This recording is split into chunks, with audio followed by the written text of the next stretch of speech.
O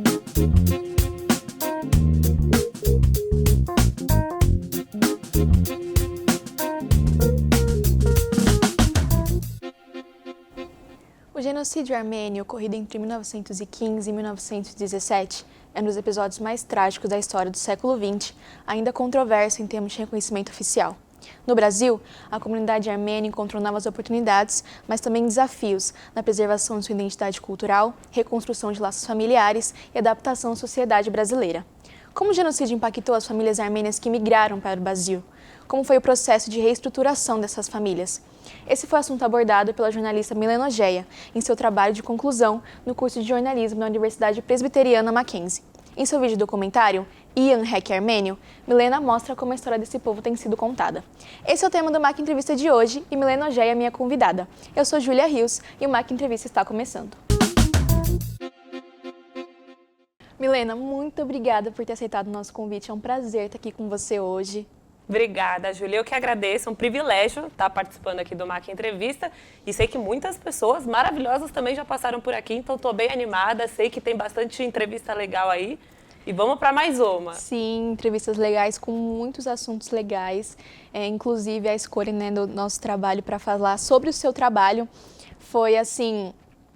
logo de cara a gente já se interessou porque é um assunto muito importante, é um assunto que muita gente não fala sobre, mas que você trouxe no seu trabalho de uma forma tão espetacular.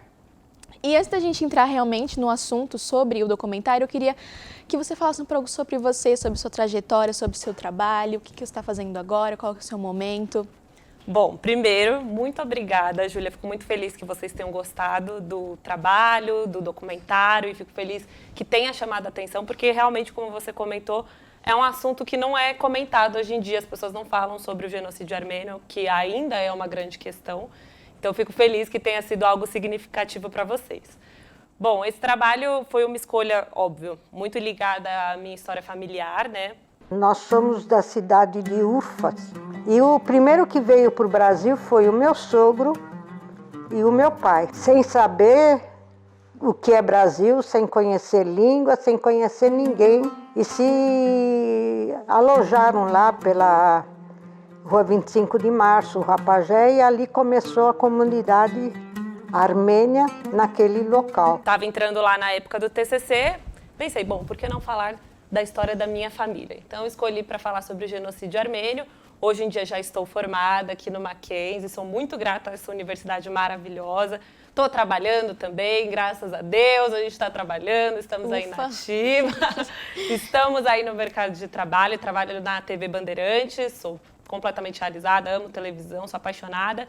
E acho que isso tem tudo a ver também com o modelo que eu escolhi para o produto, que foi documentário, né? Porque, para mim, eu acho que a televisão, essa arte, né, de você ilustrar, eu acho que é uma das formas de comunicação mais lindas que o jornalismo traz. Eu acho que é uma das que mais se conecta mesmo Sim. com o público, além da escrita, às vezes também de alguns vídeos, mas acho que quando junta tudo, que é a televisão que junta a escrita, junta vídeo, junta tudo, já é apaixonante por si só. Falei, bom, então é isso que eu tenho que escolher para o meu documentário. E estamos por aí, Ju, estamos indo. E o seu documentário, assim, você fez ele praticamente inteiro sozinha, né? Teve a ajuda de alguns produtores para fazer edição e tudo mais, mas você vê que dá para ter o seu olhar como família no trabalho, né? E a nossa primeira pergunta, eu queria que você falasse um pouco disso da sua família, né? Sua família armênia, né? Migrantes que vieram para cá. Então, como que foi você juntar essa coisa familiar com a coisa do documentário, que é um trabalho sério, importante? Como que você conseguiu conciliar essas duas visões, né? De estudante e de família? É um desafio mesmo, Ju, eu vou falar para você. Como eu comentei antes, quando a gente começou a entrar na matéria, né, de pré-TCC e tinha que escolher o tema, óbvio que vem vários temas em mente, mas eu acho que a questão do genocídio era uma questão que pulsava assim, no meu coração, justamente por essa ligação familiar. E o que acontece? A minha família fugiu do genocídio armênio, a minha bisavó era armênia, né, ela nasceu lá na Armênia, sobrenome Santurian, né, por isso que tem o Ian no documentário até, porque todo armênio tem esse Ian, que o significado, a tradução dele significa filho de. Então você pode ver que todos os armênios, a maioria deles vai ter esse ano, no finzinho do nome, porque é o filho de, neto, filho de. Então ficou uma marquinha registrada, eu falei, bom, tenho que usar isso a meu favor. E então minha avó armênia e minha bisavó armênia e meu bisavô era sírio. Então é uma junção. A parte do meu bisavô é tudo família síria e a da minha bisavó de armênio. Só que o que acontece? Quando o genocídio armênio começou, quando o Império Turco Otomano tomou posse daquela região lá do Oriente Médio, né? Foi uma guerra que afetou todo mundo. Então você tem libaneses que foram afetados, você tem sírios, os armênios principalmente, assim, um massacre, diversas mortes. Foi algo muito significativo para aquela região. Então muita gente se mudou. E o que aconteceu na época? O meu bisavô, ele estava estudando em Londres e ele recebeu. Isso foi uma coisa que eu descobri, inclusive, quando eu estava fazendo documentário, porque era uma coisa que eu não sabia. A gente pegou um livro de família assim e eu li o relato dele, né? Então foi muito interessante. E ele estava em Londres estudando e ele recebeu esse comunicado que estava acontecendo uma guerra em massa, né? Eles não usavam o termo genocídio, ainda muitos não usam hoje em dia. E ele falou, bom, preciso sair daqui. E na época, minha família estava na região de Urfa, que era da Síria mesmo. Era uma região da Síria. A Armênia, inclusive, lá na Armênia tem um muro onde estão todas as cidades que foram perdidas, assim, que tinham armênios, que foram perdidas durante o genocídio para os turcos. E Urfa é uma dessas cidades que está lá escrita no muro, porque apesar dela ser síria, tinha muitos armênios lá. E essa região foi tomada pelos turcos durante o genocídio. Então, eles eram lá daquela região, estavam todos lá entre família, e eles eram bastante amigos do governador da época, né? Do pessoal que estava na liderança política. Então, eles foram uma das poucas famílias assim que não foi massacrada na hora de ser retirada. Eles foram convidados a deixarem as coisas deles, falaram, ó, tá acontecendo essa guerra e vocês precisam sair, senão vocês vão acabar morrendo. E aí eles vieram para cá com a roupa do corpo mesmo, tipo, em meados de 1920, por aí, já estavam aqui no Brasil. Vieram sem nada, como toda a família armênia fizeram uma fábrica de sapato aqui no Brasil, tiveram a fábrica de sapato, né? Mas é muito interessante, assim, que infelizmente não foram todas as famílias que tiveram esse privilégio. Um tataravô meu, ele era irmão do meu bisavô, né? Então entra como um tataravô aí. Ele era pastor e ele estava numa casa, isso é até uma coisa que eu fiz questão de colocar no documentário, ele estava na casa com outros pastores orando. E o Império Turco Otomano aqui não é um assunto de religião, tá? Eu não estou falando que é certo ou que é errado, mas existe esse conflito, porque você tem muçulmanos e você tem cristãos, que são religiões totalmente diferentes. Os turcos são muçulmanos e os armênios cristãos. Então tinha, assim, essa perseguição também étnica, religiosa, sabe? Minha avó conta que quando eles estavam nas rotas de fuga, o pai dela, o irmão do pai, era pastor. Então eles estavam reunidos com os pastores cristãos lá da região para programar como eles iam sair com o povo, né? Pelas montanhas, né? E nisso os turcos ficaram sabendo que eles estavam reunidos numa igreja. Então eles puseram fogo e queimaram a igreja. Morreu quem estava na igreja e os pastores, que eram meus tios, né? E assim foi o começo. Uma época dificílima, onde os homens principalmente eram mortos, as mulheres levadas para não sei para onde, e aquela coisa toda. E eles souberam que tinha esses pastores nessa casa orando, e o Império Turco Otomano, os soldados foram e tacaram fogo nessa casa com todos eles lá, e, enfim, todos morreram. Mas morreram fazendo o que eles acreditavam, então o que eles viviam, era a missão de vida deles, então isso consola o coração. Mas com o tempo eu fui crescendo, assim, ouvindo essas histórias, e era muito curioso, porque a gente até ouvia que a gente era turco. Porque tem muito isso, o Brasil tem muito isso, né? De chamar libanês, sírio, tudo é turco. Tudo eles confundem, é uma coisa só. Tudo é turco. Se você é árabe, você é turco. Não é assim. Você vai chamar um armênio de turco, isso é uma ofensa para um armênio, sabe? Não pega muito legal. E eu cresci ouvindo, eu não entendia, né? Eu ficava, gente, mas se eu sou turca, se a o meu bisavô era sírio, o outro era armênio, não tá fazendo muito sentido, né? E aí no documentário eu tive essa oportunidade também de entender mais a minha história, né? E aí, conforme eu fui crescendo, isso é até uma coisa que eu conversava com o Vanderlei nas orientações. A minha avó, ela já muito idosa, né, com problemas de memória, e quando os idosos vão começando a perder a memória, eles vão lembrando muito, assim, coisas que marcaram. E minha avó lembrava muito da época que a família veio para cá, para o Brasil, e ela contava muitas das histórias. Então, aquilo foi me chamando a atenção. Eu falei, opa, tem uma história curiosa aí. Vou investir nisso, vou fazer meu TCC sobre isso. E aí nasceu a ideia do TCC.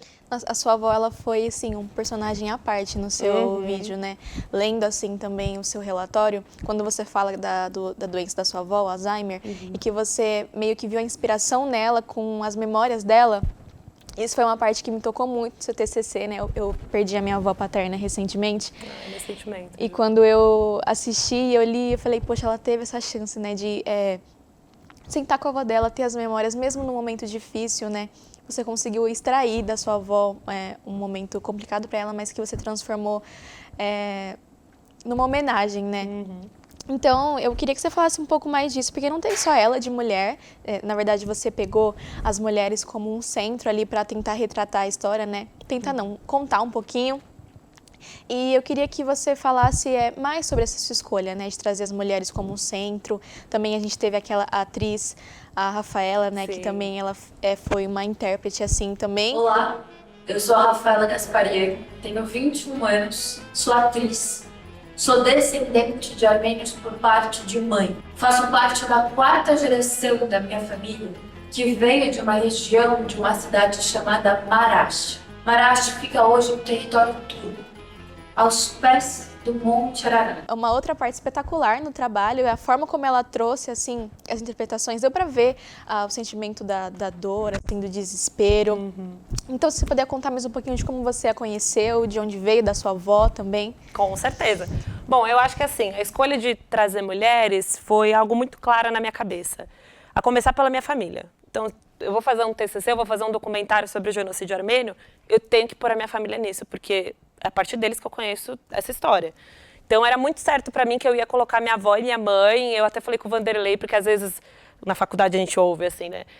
Não, você tem que pegar fontes, você não pode usar a sua família como fonte, onde já se viu.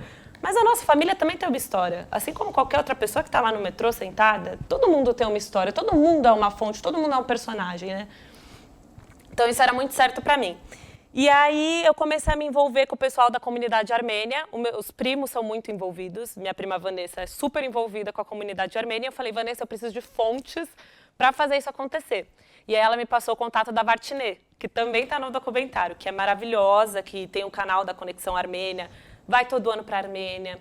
E ela fez uma cobertura assim espetacular que, na minha humilde opinião, deu um baile em diversos jornais que não fizeram a cobertura da guerra que aconteceu, né, entre o Azerbaijão e a Armênia em 2020, diversas mortes.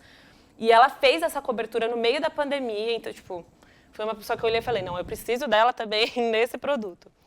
E dela eu conheci a Rafaela, que é a atriz que aparece lá no documentário, maravilhosa, que fez a peça Marash, que está aí em cartaz também, já vai entrar aí para o pessoal assistir.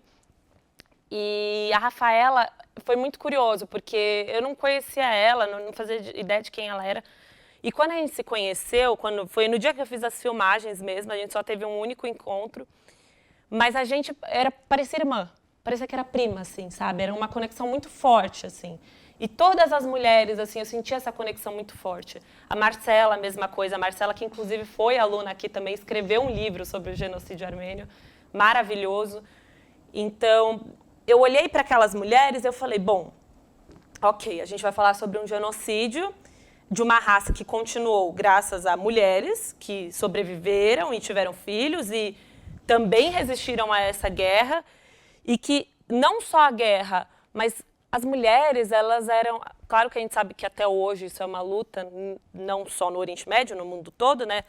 Mas, principalmente durante o genocídio, elas eram completamente objetificadas no sentido de serem raptadas para ficarem com os turcos. Os turcos, durante o genocídio, raptaram diversas armênias, diversas, incontáveis, que levavam para abusar, para explorar, para fazer de esposa escrava. Então, as mulheres sofreram muito durante o genocídio. Também é uma coisa que já não se fala sobre o genocídio armênio. Quando se fala, é tipo, morreram tantas pessoas e tinham tantos homens lutando. Tá, mas e as mulheres? O que acontecia com elas? Então, eu falei, bom, eu vou pegar... Eu também sou mulher, então vamos lá fazer isso acontecer, né? Pegar as mulheres e colocar elas, de fato, para contar essa história, porque elas são matriarcas, muitas vão ser matriarcas aí de famílias que sobreviveram ao genocídio armênio. Então, para mim era decisivo que seriam as mulheres aí no centro do documentário. E eu acho tão estranho como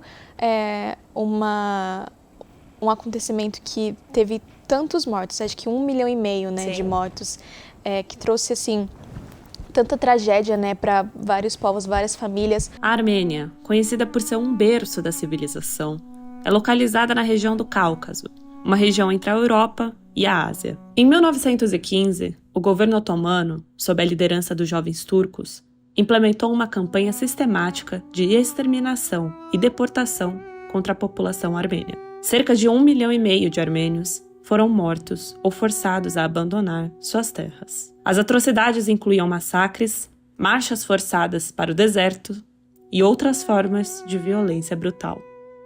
Foi assim que começou o primeiro genocídio em massa do século XX.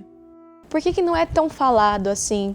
Eu não sei se na sua visão, assim, como vinda de uma família armênia, se você tem, sabe de algo sobre, tipo, eles não falam disso porque tem isso, ou não falam disso porque pode acontecer tal coisa. Então, assim, da sua visão, da mídia, né, como eles retratam, assim, o que você acha? Bom, eu acho que essa pergunta ela envolve muito a questão geopolítica também. A Turquia hoje no Oriente Médio e parte da Europa também, ela tem muita força. Claro que comparado a países da União Europeia, ela não é ninguém, né? Ela luta até hoje para entrar na União Europeia. Mas é um país forte. E se você compara a Turquia, a força da Turquia com a Armênia é um ovinho, assim, lá na região do Cáucaso, que está tipo com o Azerbaijão e a Geórgia. Tá minúscula, ela não tem nem força, não tem nem território direito, já foi tirado o território dela. Quem dirá força política ativa, econômica. Então, isso é uma questão muito grande e é uma coisa que entristece assim, toda a comunidade, porque você vê a história de diversos parentes, porque no fim acaba todo mundo sendo primo. Diversos parentes que foram mortos e ninguém fala nada sobre isso. Até hoje a Turquia não reconhece como um genocídio e nega. Fala que não foi genocídio, fala que foram os armênios que estavam traindo o governo, estavam indo contra. Você imagina, os armênios que, de novo, não tinham força nenhuma, assim. Então, para mim, é uma questão mesmo de interesse de poder. A Turquia sempre vai ser mais interessante economicamente e politicamente para outros países, não só lá do Oriente Médio, mas, como eu falei, Europa e até aqui na América também. Então, você vai ver, se acontece uma guerra na Turquia, é muito mais fácil essa guerra ser noticiada do que o que está acontecendo até hoje lá na Armênia com o Azerbaijão. A gente não vê todos os detalhes da guerra, mas qualquer coisinha, às vezes coisas políticas que acontecem na Turquia, você vê isso sendo comentado. E é uma coisa que entristece toda a comunidade. Assim, claro que eu sei que o meu documentário não é, nossa, a revolução, mas eu acho que o pouquinho que a gente puder fazer já é um grande passo. E, na verdade, eu acho totalmente o contrário, né? Eu acho que o seu documentário ele pode ser, assim, um passo para a revolução, né? Que bom. Eu acho que se você parar para pensar e, assim, acho que você deve pensar nisso claramente, né? Eu que sou de fora, que quando assisti, penso nisso, né? Sabe, você, desde o começo, assim, você se preocupou até mesmo com as músicas, com a melodia, para que a pessoa tivesse meio que uma imersão na história, né? E eu acho também a forma como você montou, colocou a sua família, né? A criadora do Conexão Armênia. Eu acho que foi tudo, assim, muito pensado que as pessoas tivessem uma reflexão. E acho que se você tivesse vontade, né, você poderia também pensar em expandir, assim, o seu documentário. Penso. Você pensa nisso? Penso, Ju, penso, com certeza. Eu acho que é uma luta que vai para sempre comigo. Onde eu puder falar sobre isso, às vezes não é nem, nossa, fazer um discurso, mas um pouquinho, porque é isso, muita gente não conhece. Então, o fato de você sentar com uma pessoa e explicar o que aconteceu, já é um passo imenso, e as pessoas se compadecem, porque você vê que é um movimento que se repete. E ele vai se repetir. A Rafaela falou isso no documentário. Enquanto ninguém não cortar o mal pela raiz, opa, isso está vindo desde lá de trás. E pequenos sinais já apontam para isso. Não é um genocídio, ele não é quando explode, bum, Segunda Guerra Mundial. Não, ele começa pequeno, nada começa gigante. Hitler, ele usava o exemplo do que aconteceu na Armênia. Isso que eu ia te falar, que no documentário foi citado, né? Que a forma como eles meio que fecharam os olhos para o que aconteceu na Armênia, o Hitler meio que usou de exemplo para fazer o que aconteceu, né? Sim, e outros ditadores vão usar e isso vai se repetir, porque você não tem alguém falando, gente, peraí, que isso Isso está ferindo todos os direitos humanos que a gente tem, que a gente conhece. Infelizmente, porque, de novo, entra questões políticas, entram briga de poder, conflitos de interesses. Então, eu acho que é isso. Talvez essa luta pelo reconhecimento do genocídio, talvez sempre seja uma luta da comunidade ou de pessoas que se compadecem.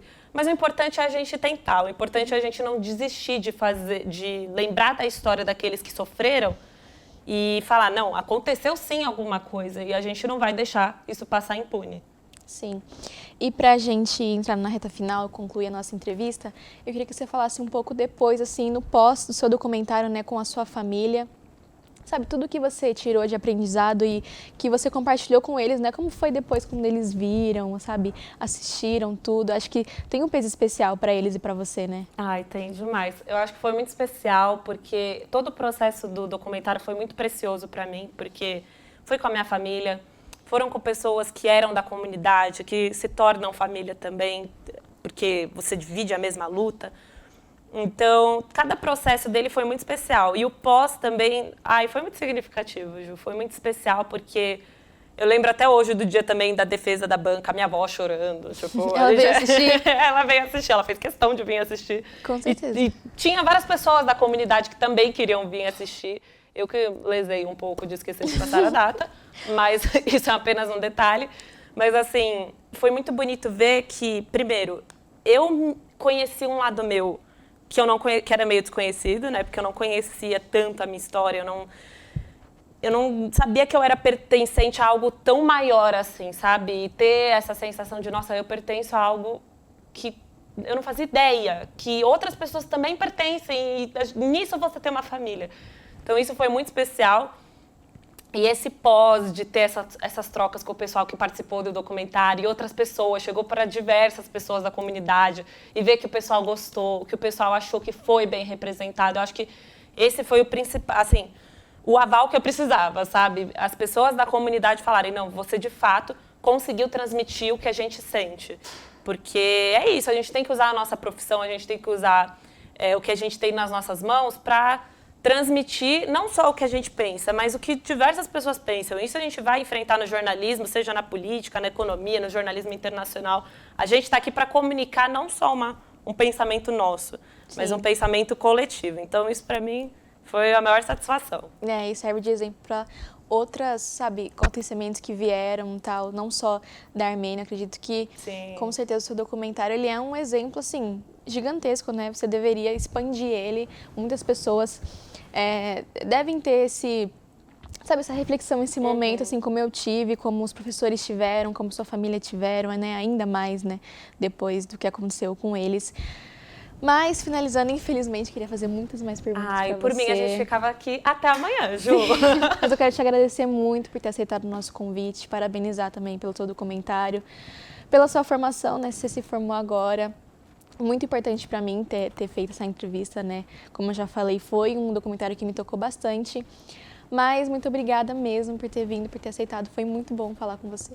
Ju, eu que agradeço imensamente. Que papo delicioso. Nem parece que é uma entrevista, parece que a gente está aqui tomando um cafezinho. Foi muito gostoso. Obrigada por ter tido esse olhar tão sensível a esse documentário. Fico muito feliz mesmo. E espero que vocês vivam essas experiências também fazendo o TCC de vocês, fazendo alguns trabalhos aí que vão vir, além da faculdade também, que vocês possam viver isso. Muito, muito obrigada pelo convite. E muito obrigada também a você que nos acompanhou até aqui. Até o próximo programa.